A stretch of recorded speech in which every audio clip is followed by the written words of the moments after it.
Sugar, good morning! Oh, good morning!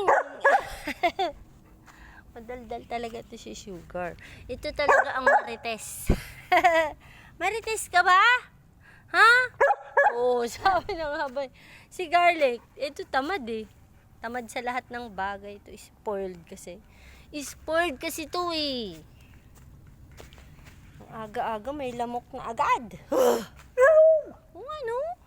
Pinakagat ka din, sugagay? Oo, nakagat din daw siya.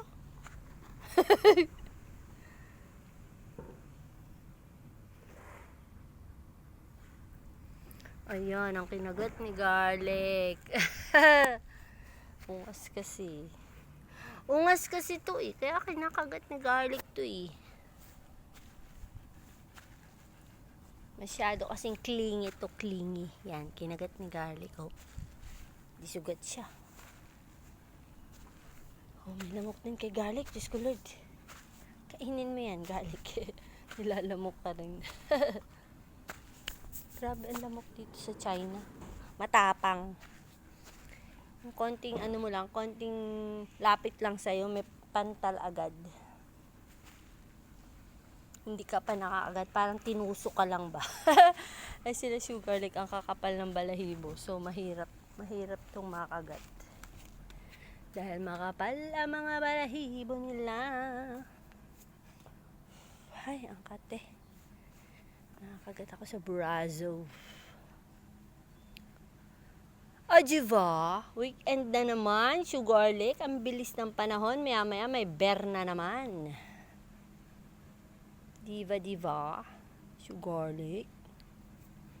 Yan, ang aming morning routine. Every morning, nandiyan sila. Tapos dumumi, kumain. Tapos na lahat. Tambay na lang. Ang sarap ng ng aso, no? Walang problema.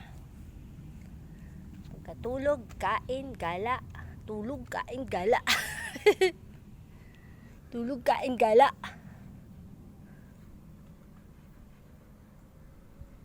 Aking mga Aini!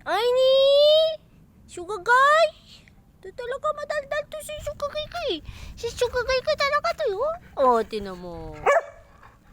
Ito talaga to yun. Napakatahimik. Si Garlic. Astenga.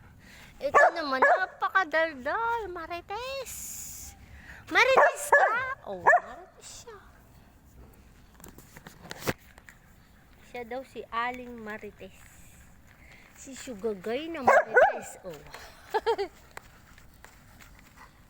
Oops, magka-cross leg na yan. Oh, di ba?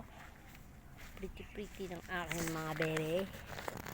Ang pretty parehas ni. Ay, ako!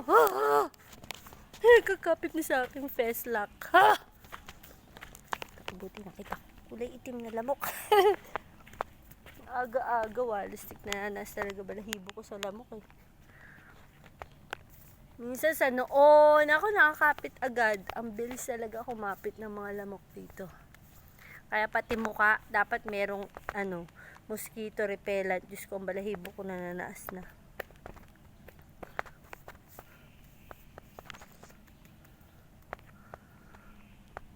Ay, nako.